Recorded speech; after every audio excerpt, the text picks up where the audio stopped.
మనము చిన్న నీతి కథ చెప్పుకుందాం. అబ్రహాం లింకన్ అని 1860లో అమెరికా అధ్యక్షుడిగా పోటీ చేసి గెలిచారు. అమెరికా దేశ చట్టాల ప్రకారం గెలవడానికి, అధ్యక్షుడిగా అధికారాలు చేపట్టడానికి మధ్య కొన్ని నెలల విరామం ఉంటుంది. ఈ విరామ కాలంలో దేశమంతా పర్యటనలు చేస్తున్నారు. వారి పార్టీ నాయకులు సభలు, సమావేశాలకు తగిన ఏర్పాట్లు చేస్తున్నారు. అయితే తమ పార్టీ నాయకులు మంత్రి పదవులు ఆశిస్తున్నట్లు లింకన్ గారికి అర్థమయ్యేలాగా వారు సంకేతాలు ఇస్తున్నారు. మరి మంత్రి పదవులేమో తక్కువ కదా, అందుకని లింకన్ గారు ఓ సభలో మాట్లాడుతూ ఓ చిన్న కథ చెప్పారు. ఆ కథ ఏంటంటే, అనగనగా ఓ రాజుగారు, ఆయనకు వేటకు వెళ్ళాలనిపించింది. అందుకు మంత్రి గారిని, రాజపురోహితుడిని పిలిపించి, మంత్రి గారు, మేము వేటకు వెళ్ళాలనుకుంటున్నాం, అందుకు తగిన మంచి ముహూర్తం నిర్ణయించండి అన్నారు.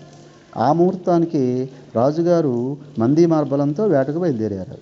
వీరు రాజధానిని దాటి అడవుల్లోకి ప్రవేశించే ముందు ఓ నదిని దాటాలి.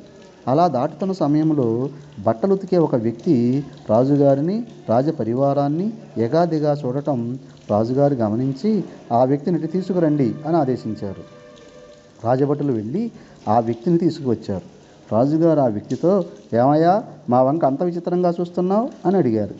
ఆ వ్యక్తి తడబట్టంతో, నీకేం భయం లేదు, చెప్పు అని అభయం ఇచ్చారు. ఆ వ్యక్తి సందేహిస్తూనే, అయ్యా, తమరు మందీ మార్బలంతో వేటకు వెళుతున్నారు కదా అన్నాడు. ఇందులో విచిత్రంగా చూడవలసింది ఏమున్నది అన్నారు రాజుగారు. కానీ మహారాజా, ఈ రాత్రికి వర్షం పడుతుంది కదా అందుకు అన్నాడు. అందుకు రాజుగారు బిగ్గరగా నవ్వేసి తమ దారిన తాము వేటకు వెళ్ళిపోయారు. అడవిలోకి వెళ్ళి టెంటలు వేసుకుని భోజనాలు అవి చేసి ఆ రాత్రి పడుకున్నారు. మర్నాడు ఉదయం నుంచి వేట ప్రారంభిద్దామని. అయితే అర్ధరాత్రి జోరు వాన ప్రారంభమైంది. తెల్లవారే వరకు కుంభవృష్టి కురుస్తూనే ఉంది. వీరు టెంటలన్నీ మునిగిపోయాయి. తెల్లవారిన తర్వాత రాజుగారు అతి కష్టం మీద తిరిగి రాజధానికి చేరుకున్నారు.